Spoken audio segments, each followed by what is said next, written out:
Om, Om Namo Bhagavate Vasudevaya. Om Namo Bhagavate Vasudevaya. Om Namo Bhagavate Vasudevaya.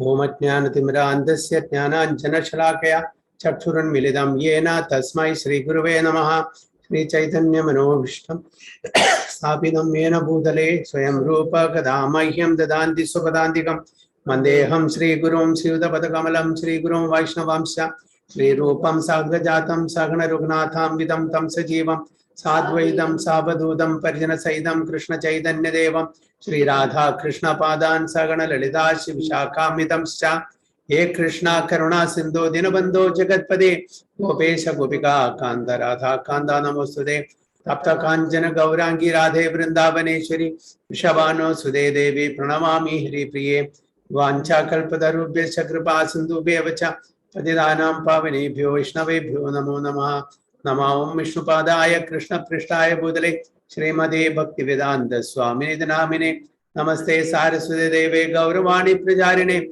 Nirvishesha Shunyavadi Paschatya Deshatarine Jai Shri Krishna Chaitanya Prabhu Nityananda Shri Advaita Gadadhara Shiva Sadi Gaura Bhaktarunda Hare Krishna Krishna Krishna Hare Hare Hare Rama Rama Rama Hare Hare Hari Om Tat Sat Hare Krishna. So we are reading from Bhagavad Gita as it is, chapter 13, text 29.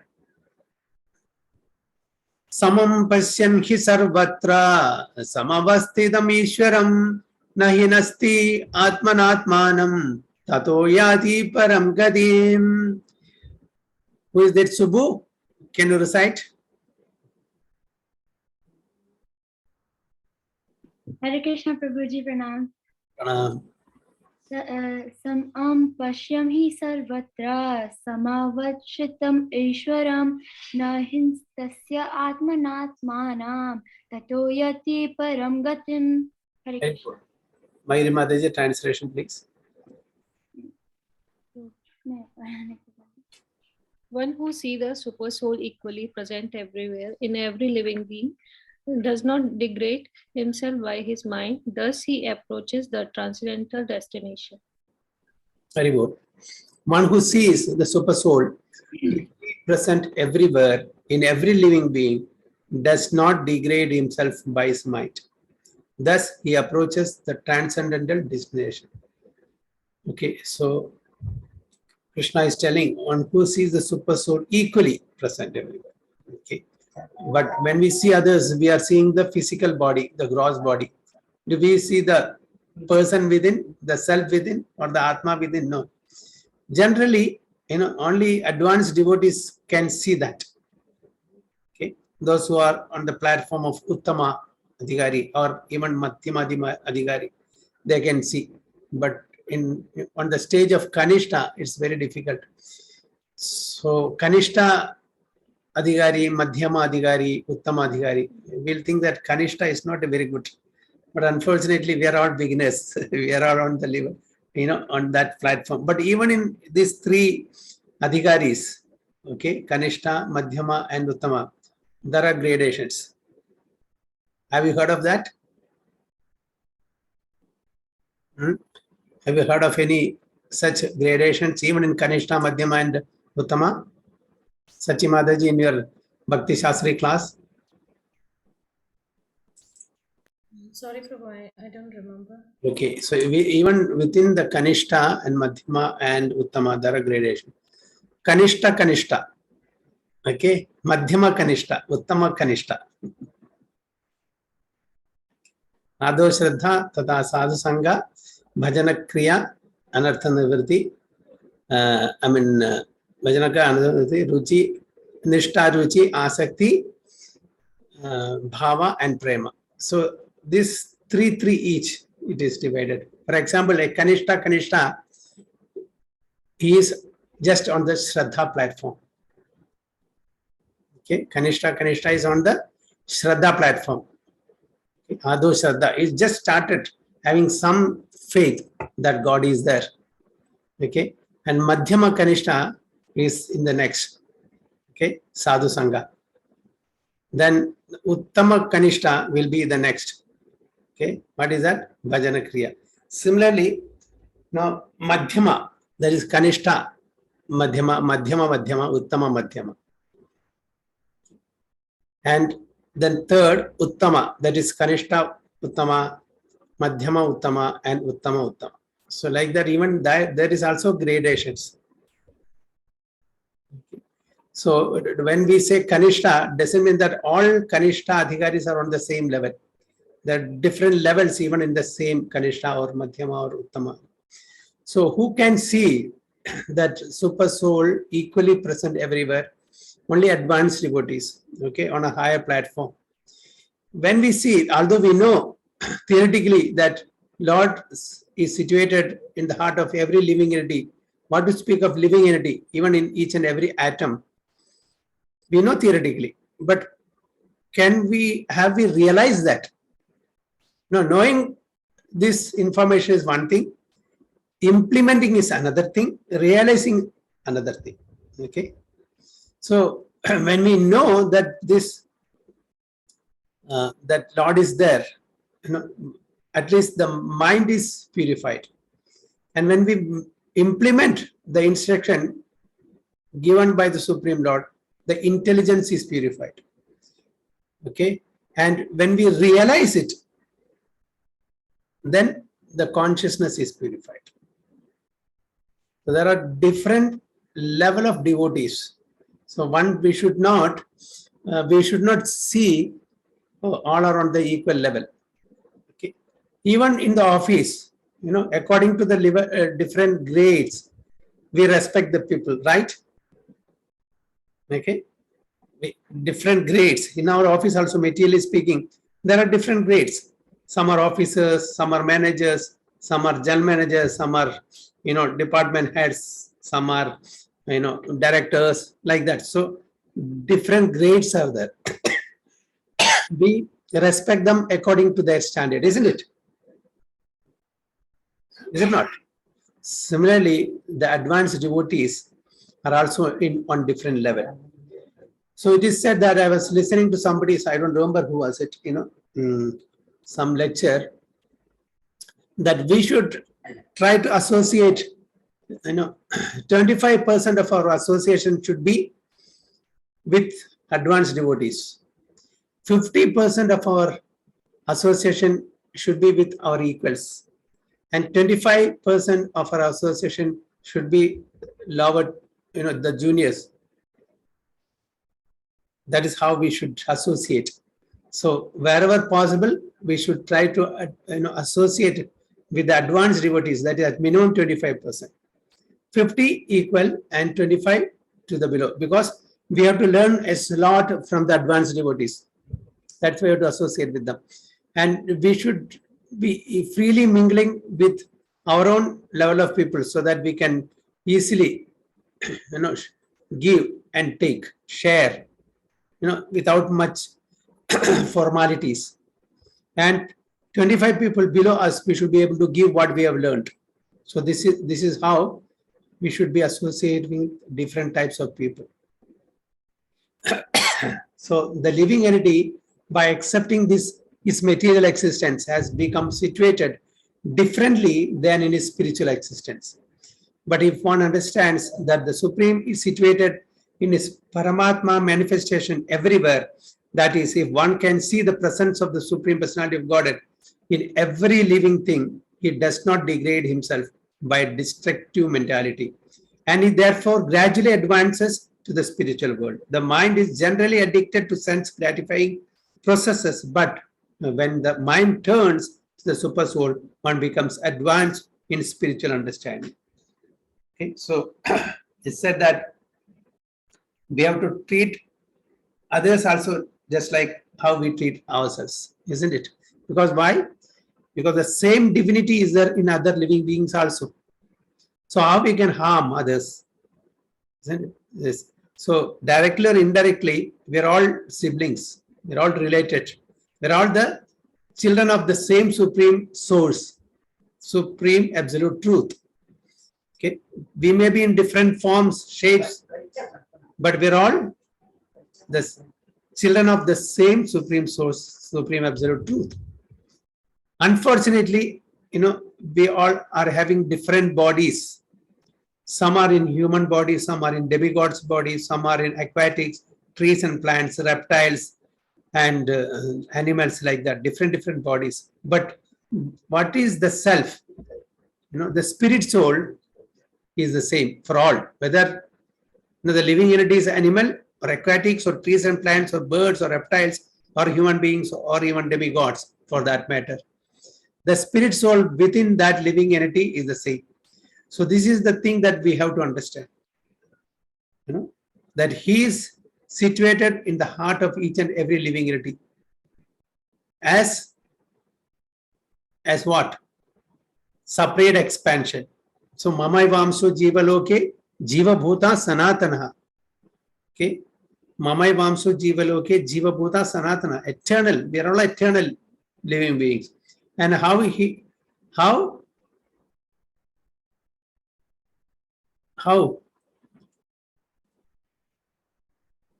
Mama eva amsha is telling, my own amsha, fragmental part. Jiva loge in this material world, and jiva bhuta in all living entities, sanatana, eternal. Isn't it? So his separated expansions, they are all his separated expansions. There are two types of expansions. Can anybody say which are those?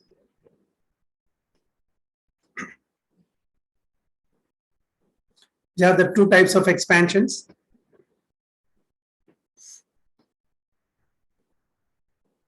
Swa-amsha and Vibhinna amsha. So Swa-amsha means his own personal expansions, his avataras, all Vishnu Tattvas. It's called Swa-amsha, personal expansions. And Vibhinna amsha means separated expansions.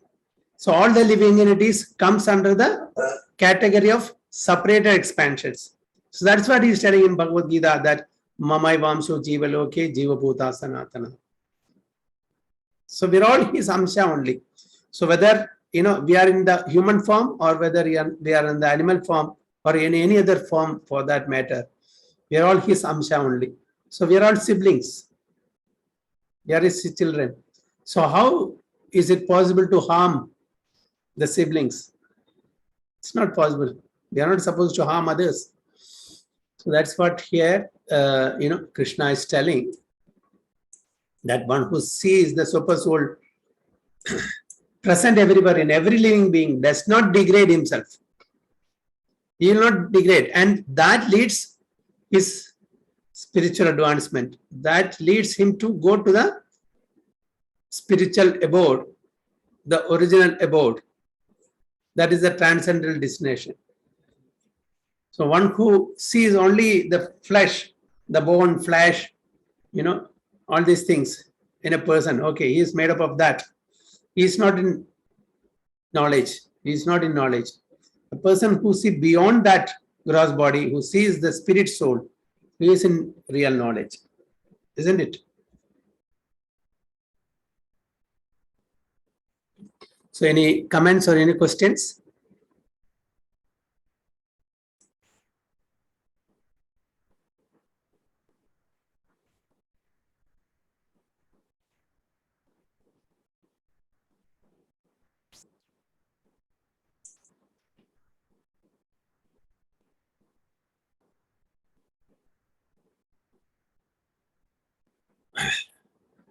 Now here, I have to make it clear that super soul is the Paramatma. So here it is not mentioning about the individual soul. Okay, individual soul is the self, and super soul is the personal expansion of the Supreme Lord, who is coexisting with the individual soul.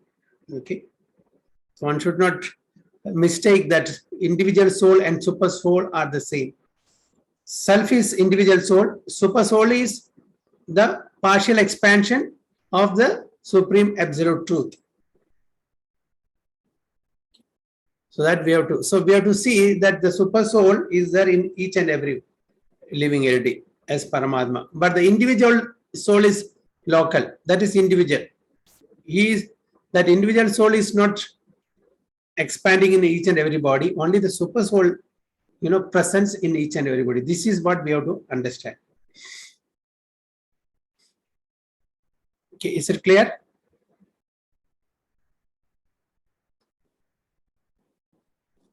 It's no questions. So shall we move on to the next one?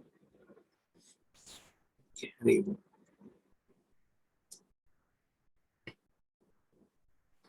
प्रकृत्यैव च कर्माणि क्रियमाणानि सर्वशः य पश्यति तथात्मानम् अकर्तारं स पश्यति. सची माता जी.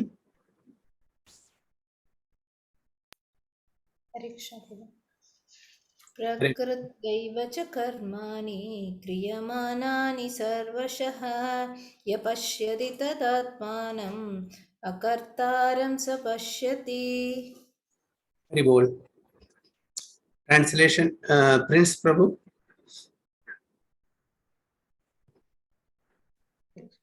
Hare Krishna Prabhuji. Translation: one who can see that all activities are performed by the body, which is created of material nature, and sees that the self does nothing, actually sees. Who is the actual seer? That's what is mentioned here. One who can see that all activities are performed by the body, of course, which includes the senses also, which is created of material nature, and sees that the self does nothing, actually sees. So self is not active at all in this material world. Why the self is not active? Then who is doing that? Here says one who can see that all activities are performed by the body, not by the soul. Can anyone explain? What does it mean? The self does nothing, it says. I want to eat rasgulla. I want to go into America. I want to go that place, this place. I want to enjoy.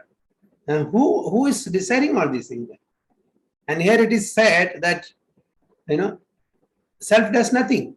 Then who is that person who wants to enjoy different things of this material world? Hare Krishna, Prabhuji. Yeah, Hare Krishna. It is mind, Prabhuji. It's mind. Yes.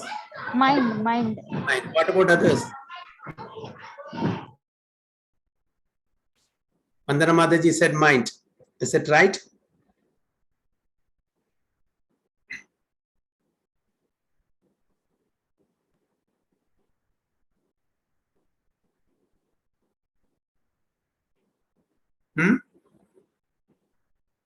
Yes, Prabhuji. What is that?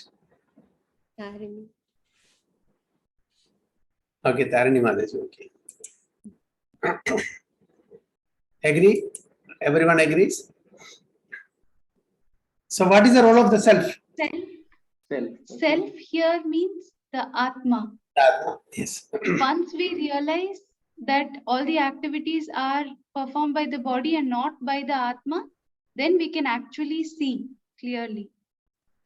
Yeah. So here, what do we understand? That the self, the Atma, is dormant. It does nothing. Right? You all agree? But then why the mind is desiring? What is the reason that mind desiring different material, sense gratification? Prabhu, is it our past karma and past desires?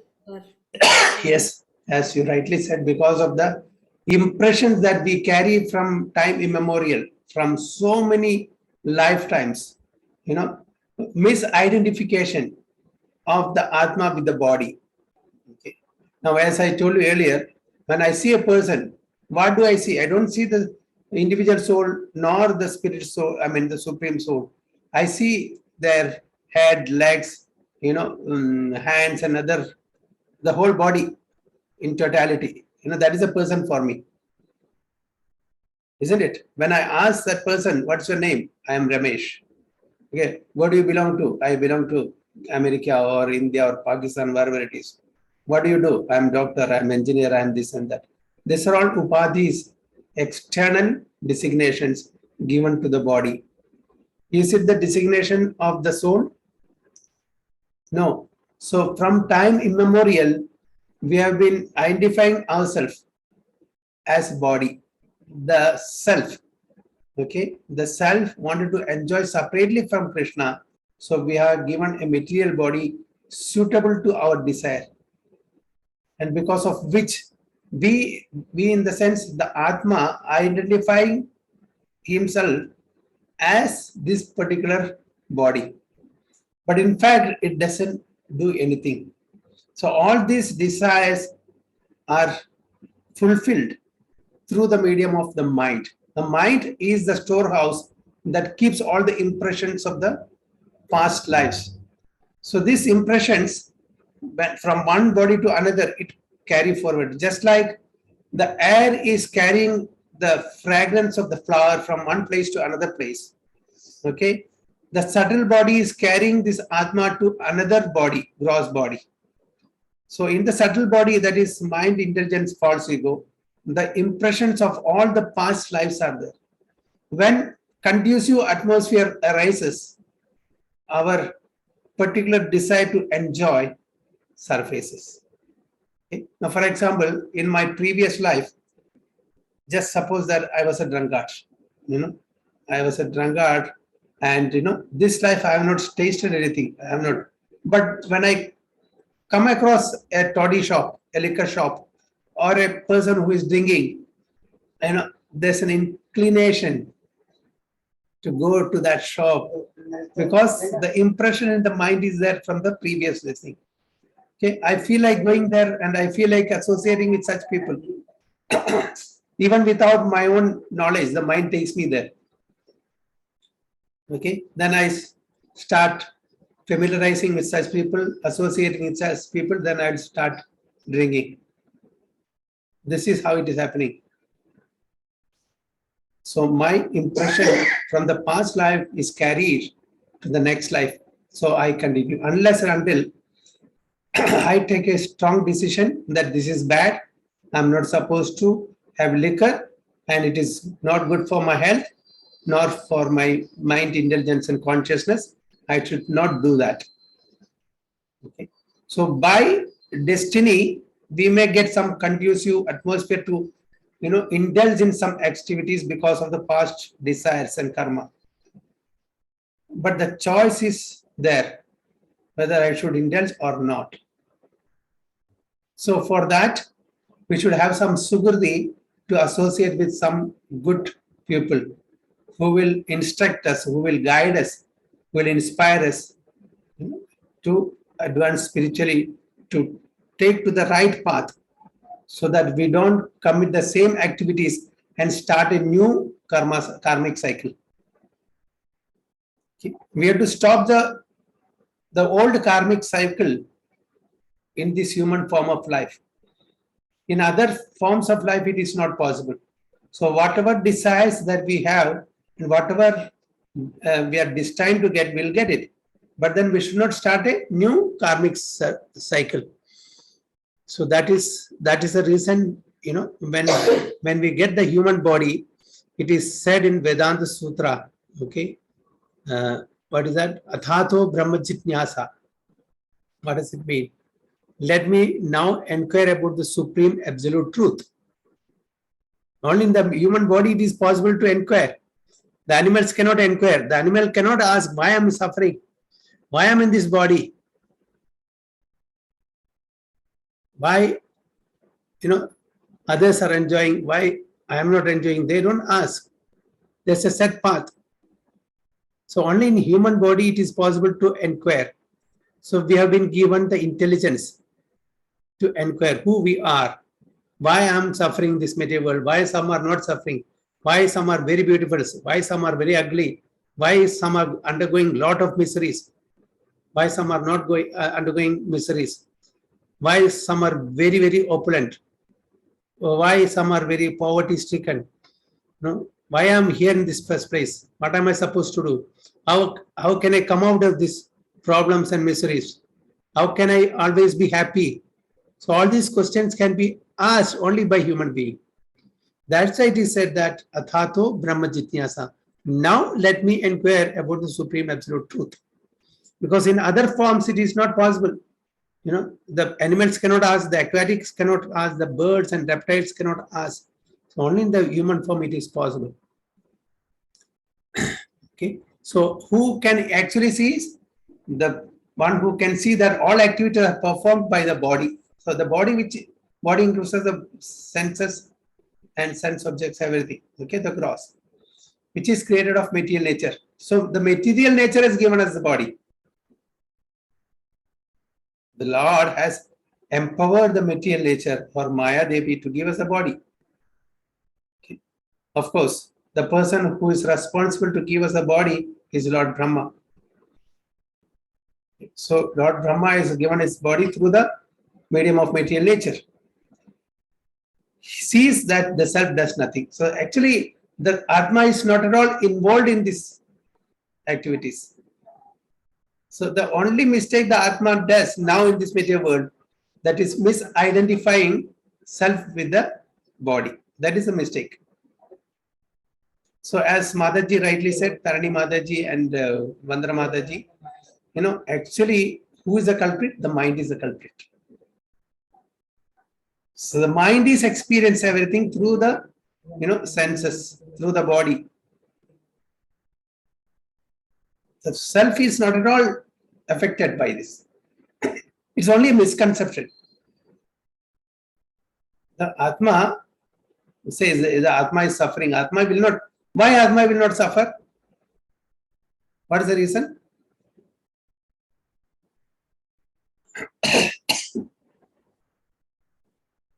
The body suffers, the mind suffers, but Atma doesn't suffer. Why? Because Atma is not in that action. Atma is not doing anything.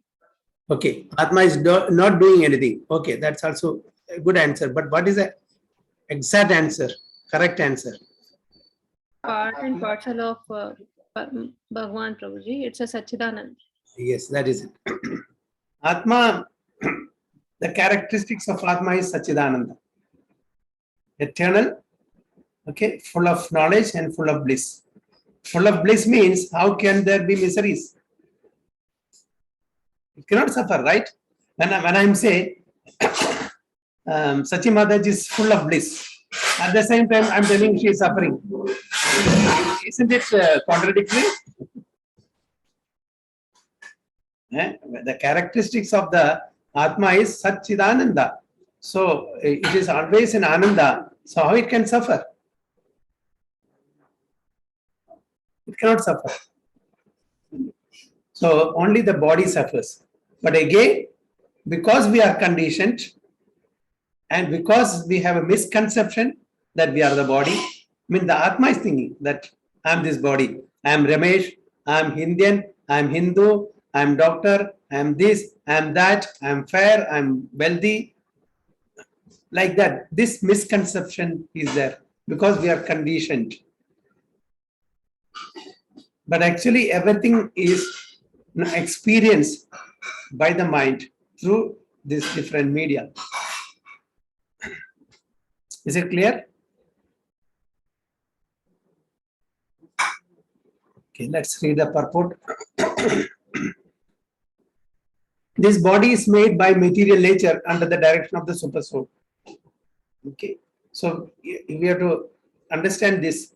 This body is made by material nature under the direction of the super soul. So that means material nature is not independent. Okay. For example, Dr. Prince is treating a patient under the supervision of the department of head. Right? Or there is some authority who is instructing you to treat a patient. Similarly, the material nature is not independent, working under the direction of the super soul. And whatever activities are going on in respect to one's body are not he is doing. So Lord Krishna says in Bhagavad Gita, Maya Adhyakshena Prakriti. Under my supervision, this material nature is working. So it is very clear that material nature is not independent. Who is independent? Is there anybody who is independent? Who is independent? Bhagavan, Hare Krishna. So, Yes, Mataji. Hare Krishna, Prabhuji. Only Krishna is only independent. All others are dependent. Okay. So whatever activities are going on in respect to one's body are not his doing. The soul is not doing it. Whatever one is supposed to do, either for happiness or for distress, one is forced to do because of the bodily constitution. The body demands it. Because of the bodily constitution, it's made to do that. The self, however, is outside all these bodily activities. This body is given according to one's past desires, as Madaji rightly said, according to one's past desires. It's not once or twice. Millions and trillions and zillions of times we have taken birth in different bodies. All these desires are there as impressions in the mind that we carry from body to body. So to fulfill desires, one is given the body with which he acts accordingly. So why we are given this material body? To fulfill our material desires. And accordingly, we perform actions. It is not done by the soul. It is done by the body, all the activities. That's what we read in the earlier verse. Practically speaking, the body is a machine designed by the Supreme Lord to fulfill desires. How nicely Prabhupada is telling. Practically speaking, the body is a machine designed by the Supreme Lord to fulfill desires. Just like, we give, for example, a boy of 5 or 6 years old wants to drive a car. Can he drive a car? Boy of 5 or 6 years old, can he drive a car? No. So what the parents does? The father buys him a toy car. You drive, and as if he is, driving the car. No, he's very happy. Isn't it? Like that, Lord has given us this machine called body so that we can fulfill all these childish desires. The children are desiring to enjoy what the elders are doing. So since they are not grown big enough to perform such activities, so they are given toy cars, toy tools, toy vessels, so that they also get satisfaction. Because by nature, we want to become happy. That's our intrinsic nature. Everybody wants to become happy. So it's a machine designed by the Supreme Lord to fulfill our desires. Because of desires, one is put into difficult circumstances to suffer or to enjoy. Because of our own desire only, we are put into different circumstances by which either we may suffer or we may enjoy. Okay, depending upon the desire, in the sense, if we have done something bad, then we have to suffer. If we have done something good, we have to enjoy. This transcendental vision of the living entity, when developed, makes one separate from bodily activities. One who has such a vision is an actual seer. So who is a seer? One who has developed this transcendental vision, that the body is the cause for all these activities, not the self. Okay, we are in this material world given a body because of conditioned nature. We want to enjoy, and this we have, we have got this from time immemorial, from so many previous lifetimes. We are carrying these desires of enjoyment. Now, suppose I have a lot of material desires in this particular life, which is unfulfilled. What will happen?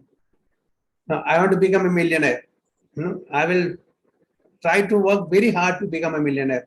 Or I want to get a good job or buy a good car.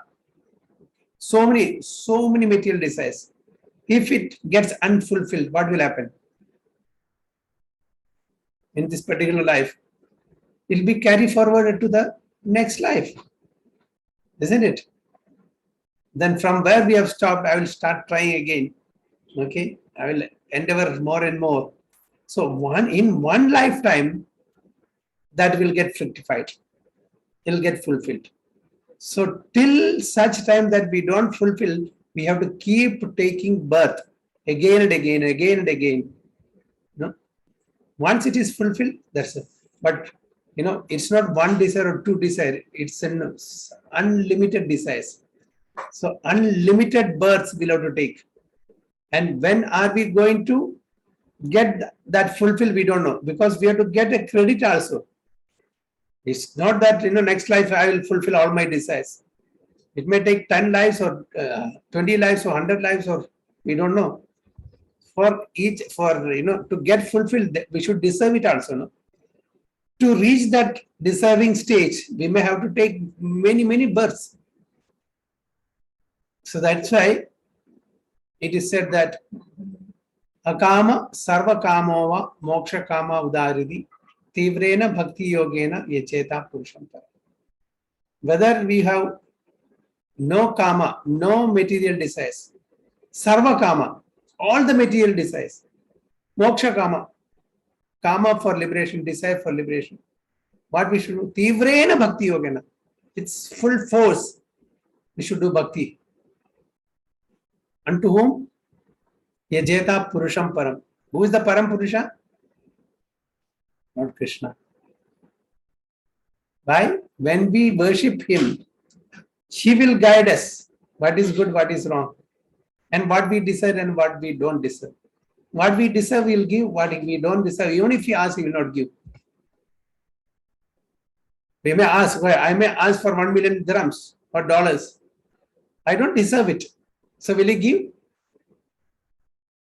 He will not give. He knows that if I get that $1 million or dirham, I will misuse it for my sense gratification, and it will entangle me in this material world for more and more lifetimes. But the same thing, if I ask Lord Shiva or Lord Brahma or Ganapati or any other demigods who are responsible for giving such things, if I please them, they may give, just like Hiranyakashipu, Hiranyaksha, Ravana and all prayed. They got fulfilled. But what happened to them once they got it? They all got destroyed. Ravana got destroyed, Hiranyakashipu got destroyed, Hiranyaksha got destroyed, Kamsa got destroyed. So by worshipping such demigods, it is not their mistake. We should not blame them, because that is the portfolio, that is the role that is given by Lord Vishnu to these exalted personalities. But we should not go and ask them. We should go and ask only the Supreme Lord, because Supreme Lord knows what is good for us. Always I tell this example, if my son is, suffering from high fever, is coming and asking me ice cream or something that is not good for the fever, will I give? Why? Because I know very well that by giving this ice cream, he is going to get worse. His fever will increase. It will be not good for him. So I will deny. Even if he cries, I will not give. But at the same time, he takes some money from my purse and goes to the shop and gives 50 rupees, please give me ice cream. Will the shopkeeper ask you, okay, you have fever, I will not give you, it's not good for health? Will he ask? He takes the money and give him. So who is the well-wisher, the father or the shopkeeper? The father knows what he deserves, what is good for him. Okay, shopkeeper doesn't ask that. He, what is interested? It's money. Similar to the demigods, what they are interested in? Pleasing him by their meditation. When they are pleased, they will not see whether it is good or bad. They will avoid it. So be it, tathastu. But the Supreme Lord Vishnu, he will see whether this what he's asking, is it good for him or not. If it is good, only then he will give. If he is not going to misuse it, then he will give. And if he is going to misuse, then he will not give. So that's why kama sarva kamava moksha kama udar tivrena bhakti yogena yacheta purusham. So he's asking all of us to worship him only, so that we will be on the right path. The other devadas, Devi Devadas, can give us material benefits. That is not going to serve the purpose of human life. The purpose of human life is not sense gratification, but self-realization.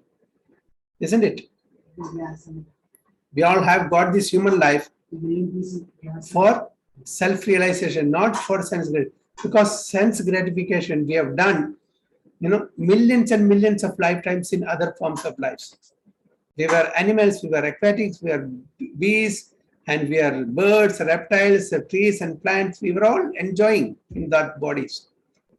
Now, in the human body, we are supposed to realize who we are and go back home, back to Godhead. So this is what is required. So Arjuna is given this instruction by Lord Krishna through this Bhagavad Gita. Okay, different yoga system, and at last is giving Arjuna the best yoga, that is Bhakti Yoga.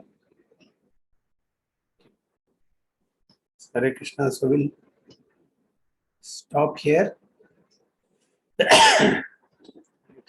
So next is 31.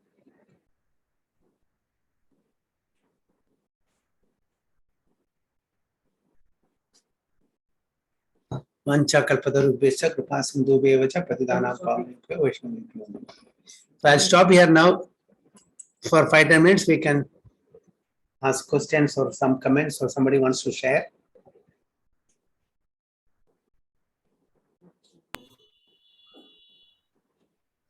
Get it, Prabhu. Hare Krishna, Prabhu. Hare Krishna, Dhanna Pranam. Hare Pranam, Prabhuji.